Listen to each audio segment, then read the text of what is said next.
ಈ ದಿನ ಬಳ್ಳಾರಿ ಜಿಲ್ಲೆ ಕನ್ನಡಪರ ಒಕ್ಕೂಟದ ವತಿಯಿಂದ ಇವತ್ತೇನು ಬಳ್ಳಾರಿ ವಿಭಜನೆನ ಕುರಿತು ಬಳ್ಳಾರಿ ವಿಭಜನೆ ಮಾಡಬಾರ್ದು ಅಂತ ಹೇಳ್ಬಿಟ್ಟು ನಾವು ಬಳ್ಳಾರಿಗೆ ಬಂದು ಕರೆ ಕೊಟ್ಟಂಥ ಸಂದರ್ಭದಲ್ಲಿ ನಾನು ಈ ಬಳ್ಳಾರಿ ವಿಭಜನೆ ಮಾಡಿ ವಿಜಯನಗರ ನೂತನ ಜಿಲ್ಲೆಯನ್ನು ರಚಿಸೋಕ್ಕೆ ಹೊರಟಿರ್ತಕ್ಕಂಥ ರಾಜ್ಯ ಸರ್ಕಾರವನ್ನು ಖಂಡಿಸಿ ನಾನು ಕನ್ನಡಪರ ಸಂಘಟನೆ ಇವತ್ತು ಅದನ್ನು ವಿರೋಧಿಸ್ತಾ ಇದ್ವಿ. ಯಾಕೆ ಅಂತಂದರೆ ಬಳ್ಳಾರಿ ಸುಮಾರು ಸ್ವತಂತ್ರ ಪೂರ್ವದಿಂದ ಇವತ್ತು ಕರ್ನಾಟಕ ಏಕೀಕರಣ ಆದ ದಿನದಿಂದ ಬಳ್ಳಾರಿನ ಏನು ಅಭಿವೃದ್ಧಿ ಮಾಡಿದ್ದಾರೆ, ಬಳ್ಳಾರಿ ಶೈಕ್ಷಣಿಕವಾಗಿ, ಆರ್ಥಿಕವಾಗಿ, ರಾಜಕೀಯವಾಗಿ, ಸಾಮಾಜಿಕವಾಗಿ ಇವತ್ತು ಅಭಿವೃದ್ಧಿ ಏನಾಗಿದೆ. ಇವತ್ತು ಯಾವುದೇ ಸರ್ಕಾರಗಳಿರಲಿ, ಆ ಸರ್ಕಾರದಿಂದ ಹೆಚ್ಚಿನ ಅನುದಾನಗಳನ್ನು ತೆಗೆದುಕೊಂಡು ಬಂದು ಬಳ್ಳಾರಿ ಸಮಗ್ರ ಅಭಿವೃದ್ಧಿ ಮಾಡಬೇಕಾಗಿರ್ತಕ್ಕಂಥ ಜನಪ್ರತಿನಿಧಿಗಳು ತಮ್ಮ ರಾಜಕೀಯ ಇಚ್ಛಾಶಕ್ತಿಗೆ, ತಮ್ಮ ರಾಜಕೀಯ ಸ್ವಾರ್ಥಕ್ಕೆ, ಸರ್ವಾಧಿಕಾರಕ್ಕಾಗಿ ಇವತ್ತು ಬಳ್ಳಾರಿ ಜಿಲ್ಲೆಯನ್ನು ವಿಭಜಿಸೋದು ಎಷ್ಟರ ಮಟ್ಟಿಗೆ ಇದು ಸಮಂಜಸ ಅನ್ನೋದು ಈ ಒಂದು ನಮ್ಮ ಈ ಬಳ್ಳಾರಿ ಜಿಲ್ಲಾ ಸಾರ್ವಜನಿಕರ ಪರವಾಗಿ ನಾವು ಪ್ರಶ್ನೆ ಮಾಡಬೇಕಾಗುತ್ತೆ.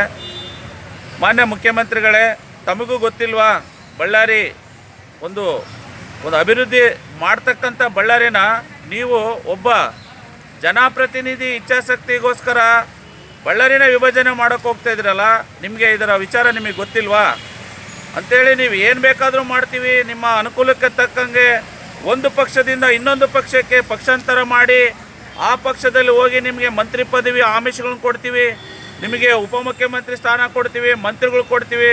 ನಮ್ಮ ಬಳ್ಳಾರಿ ಜಿಲ್ಲೆನ ನೀವು ವಿಭಾಗ ಮಾಡಿ ನೂತನ ಜಿಲ್ಲೆನ ಮಾಡಿ ಏನು ಸುಖ ಅನುಭವಿಸ್ಕೊಂತೀರ ಸ್ವಾಮಿ?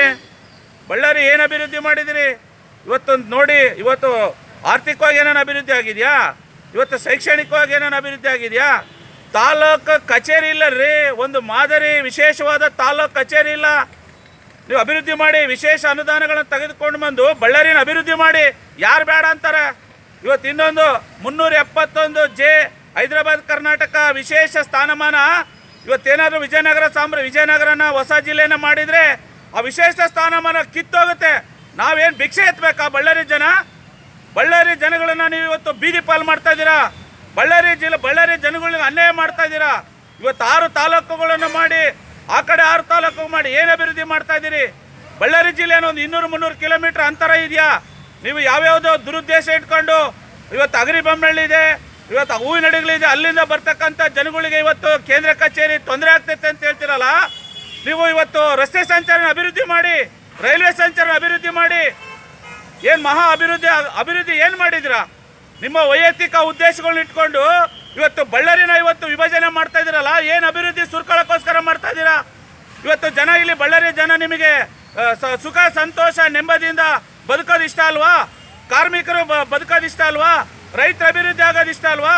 ಇವತ್ತು ನಮಗೆ ಬಳ್ಳಾರಿ ಜಿಲ್ಲೆಗೆ ತುಂಗಭದ್ರಾ ಅಣೆಕಟ್ಟು, ಇವತ್ತು ಐತಿಹಾಸಿಕ ಪ್ರವಾಸೋದ್ಯಮ ಇರ್ತಕ್ಕಂಥ ಹಂಪಿ ಇಲ್ಲದ ಬಳ್ಳಾರಿ ನಮಗೆ ಬೇಡ. ಇವತ್ತು ವಿಜಯನಗರ ಜಿಲ್ಲೆನ ಯಾಕೆ ಮಾಡ್ತಾ ಇದ್ದೀರಿ? ಯಾರ ಉದ್ದೇಶಕ್ಕೋಸ್ಕರ ಮಾಡ್ತಾ ಇದ್ದೀರಿ? ಇವತ್ತು ಏನು ಅಭಿವೃದ್ಧಿಗೋಸ್ಕರ ಮಾಡ್ತಾ ಇದ್ದೀರಿ? ಇವತ್ತು ಅದೇ ಕೋಟಿ ಅನುದಾನಗಳು ತೆಗೆದುಕೊಂಡು ಬಳ್ಳಾರಿನ ಅಭಿವೃದ್ಧಿ ಮಾಡಿ ನಾವೇನು ಬೇಡ ಅಂತೀವ? ಇವತ್ತು ಪ್ರತಿಯೊಬ್ಬ ರಾಜಕಾರಣಿಗಳು ತಮ್ಮ ಇಚ್ಛಾಶಕ್ತಿಗೆ ಅನುಗುಣವಾಗಿ ತಮಗೆ ಬೇಕಾದಂಥ ಪಕ್ಷಗಳು ಇವತ್ತು ಬಂದಂಥ ಸಂದರ್ಭ ತಮ್ಮ ಬೇಡಿಕೆಗಳನ್ನಿಟ್ಟು ಇವತ್ತು ಎಲ್ಲ ಒಂದು ವಿಭಜನೆ ಮಾಡ್ತಿದ್ದೀರ ಅಂತಂದರೆ ಇದು ಯಾವ ಪುರುಷಾರ್ಥಕ್ಕೋಸ್ಕರ ವಿಭಜನೆ ಮಾಡ್ತಾ ಇದ್ದೀರಾ ನೀವು ರಾಜಕಾರಣಿಗಳೇ? ಹಾಗಾಗಿ ಇವತ್ತು ಇದನ್ನು ನೊಂದು ಬೆಂದು ಈ ಬಳ್ಳಾರಿ ನಮ್ಮಲ್ಲಿ ಇರ್ತಕ್ಕಂಥ ಪ್ರತಿಯೊಂದು ಕನ್ನಡ ಪರ ಸಂಘಟನೆಗಳಾಗಿರ್ಬೋದು, ಸಮುದಾಯ ಸಂಘಟನೆಗಳಾಗಿರ್ಬೋದು, ಬೇರೆ ದಲಿತ ಸಂಘಟನೆಗಳಾಗಿರ್ಬೋದು, ನಾವು ಕರೆ ಕೊಟ್ಟಿದ್ದೀವಿ. ಇದು ಬಳ್ಳಾರಿನ ವಿಭಜನೆ ಮಾಡಬಾರ್ದು. ಬಳ್ಳಾರಿನ ವಿಭಜನೆ ಮಾಡೋದಲ್ಲಿ ತಡಿಬೇಕು. ಒಂದು ವೇಳೆ ಇವತ್ತೇನಾದರೂ ಕೂಡ ನೀವು ಬಳ್ಳಾರಿ ಮುಂದಿನ ದಿನಗಳಲ್ಲಿ ಇವತ್ತು ಸಾಂಕೇತಿಕವಾಗಿ ಹೇಳಿದ್ದೀರಾ, ಅದನ್ನು ಬಳ್ಳಾರಿ ಜಿಲ್ಲೆನ ವಿಜಯನಗರ ಜಿಲ್ಲೆನ ನೀವು ಮಾಡಬಾರ್ದು. ಇವತ್ತೇನಾದರೂ ಕೂಡ ನೀವು ವಿಜಯನಗರ ಜಿಲ್ಲೆನ ಮಾಡಿದ್ದೇ ಆದರೆ ಖಂಡಿತವಾಗಿ ನಾವು ಕಾನೂನಾತ್ಮಕವಾದ ಹೋರಾಟವನ್ನು ಮಾಡ್ತೀವಿ ಅಂತ ಹೇಳ್ತಾ ಇವತ್ತು ಕನ್ನಡ ಪರ ಸಂಘಟನೆಗಳು, ನಮ್ಮ ವಾಟಾಳ್ ನಾಗರಾಜ್ ಅವರು ಮತ್ತು ನಮ್ಮ ಸಾರಾಯಿ ಗೋವಿಂದ್ ಅವರು ಈ ಕನ್ನಡ ಪರ ಸಂಘಟನೆ ನೇತೃತ್ವದಲ್ಲಿ ಇವತ್ತು ಬಳ್ಳಾರಿ ಬಂದ್ಗೆ ಕರೆ ಕೊಟ್ಟಿದ್ದೀವಿ. ಎಲ್ಲ ಕನ್ನಡ ಪರ ಸಂಘಟನೆ ಮುಖಂಡರು, ಕಾರ್ಯಕರ್ತರು ಬಂದು ಇವತ್ತು ಬಳ್ಳಾರಿ ಬಂದ್ ಕಾರಣ ಏನಪ್ಪ ಅಂತಂದರೆ ನಾವು ನಮ್ಮ ದುಃಖ ದುಮಾನಿಗಳನ್ನು ಹೇಳ್ಕೋಬೇಕಾಗುತ್ತೆ ಕೇಂದ್ರ ಕಚೇರಿಯಲ್ಲಿ. ನಾವು ಇಲ್ಲಿ ಹೋಗಿ ಹೊಸಪೇಟೆಗೆ ಹೋಗಿ ನಾವು ಬಂದ್ ಮಾಡೋಕ್ಕಾಗೋದಿಲ್ಲ, ಇನ್ನೊಂದು ಕಡೆ ಪ್ರದೇಶಕ್ಕೆ ಹೋಗಿ ಬಂದ್ ಮಾಡೋಕ್ಕಾಗೋದಿಲ್ಲ. ಹಾಗಾಗಿ ನಮ್ಮ ಮೂಲ ಉದ್ದೇಶ ವಿಭಜನೆ ಮಾಡೋದನ್ನ ತಪ್ಪಿಸ್ಬೇಕು, ವಿಭಜನೆ ಮಾಡಬಾರ್ದು. ನಾವು ರಾಜ್ಯ ಸರ್ಕಾರಕ್ಕೆ ಮಾನ್ಯ ಯಡಿಯೂರಪ್ಪನವರಿಗೆ ನಾವು ಮನವಿ ಮಾಡ್ಕೊಳ್ಳೋದಿಷ್ಟೇ. ನಾವು ನಮ್ಮ ನೋವುಗಳನ್ನು ಹೇಳ್ತಾ ಇದ್ವಿ. ಬಳ್ಳಾರಿ ಮತ್ತು ವಿಜಯನಗರನ ಒಗ್ಗಟ್ಟಾಗಿ ಇರೋದಕ್ಕೆ ಬಿಡಿ, ಅಣ್ಣ ತಮ್ಮಂದಿರಾಗಿ ಬದುಕಾಗ ಬಿಡಿ.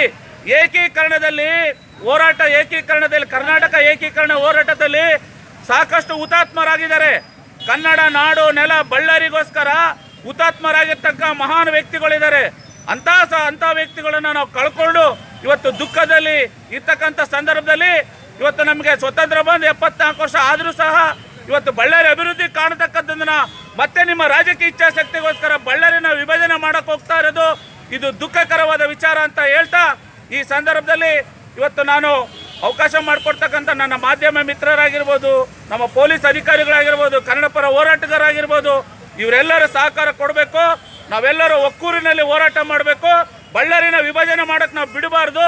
ಇವತ್ತು ಬಳ್ಳಾರಿ ನಮಗೆ ಒಂದೇ ಬಳ್ಳಾರಾಗಿರೋ ಅಖಂಡ ಬಳ್ಳಾರಾಗಿರಬೇಕು. ಅಭಿವೃದ್ಧಿಗೆ ಬೇಕಾದರೆ ಹೋರಾಟ ಮಾಡೋಣ, ಅನುದಾನಕ್ಕೋಸ್ಕರ ಹೋರಾಟ ಮಾಡಿ ಸರ್ಕಾರದವರೆಗೂ ನಾವು ಮುಟ್ಸೋಣ. ಇವತ್ತು ಸಾವಿರಾರು ಕೋಟಿ ಅನುದಾನ ತೆಗೆದುಕೊಂಡು ಅಭಿವೃದ್ಧಿ ಮಾಡಿರಿ. ಆ ಅಭಿವೃದ್ಧಿಗೋಸ್ಕರ ಕನ್ನಡ ಪರ ಸಂಘಟನೆಗಳು ಹೋರಾಟ ಮಾಡೋದಕ್ಕೆ ಯಾವತ್ತೂ ಮುಂಚೂಣಿಯಲ್ಲಿ ಇರ್ತಂತ ಹೇಳ್ತಾ, ಎಲ್ಲ ಕನ್ನಡ ಪರ ಸಂಘಟನೆ ಮತ್ತು ಬಳ್ಳಾರಿ ಅಖಂಡ ಬಳ್ಳಾರಿಗಾಗಿ ನಾನು ಹೋರಾಟ ಮಾಡೋದಕ್ಕೆ ಇವತ್ತು ನಾವು ಕೂಡ ಕನ್ನಡ ಪರ ರಕ್ಷಣಾ ವೇದಿಕೆಯಿಂದ ನಾವು ಕೂಡ ಸಹಕಾರ ಕೊಡ್ತಾ ಇದೀವಿ ಅಂತ ಹೇಳ್ತಾ ಒಂದೆರಡು ಮಾತು ಮುಗಿಸ್ತಾ ಇದ್ದೀನಿ. ಜೈ ಹಿಂದ್, ಜೈ ಕರ್ನಾಟಕ, ಜೈ ಅಖಂಡ ಬಳ್ಳಾರಿ.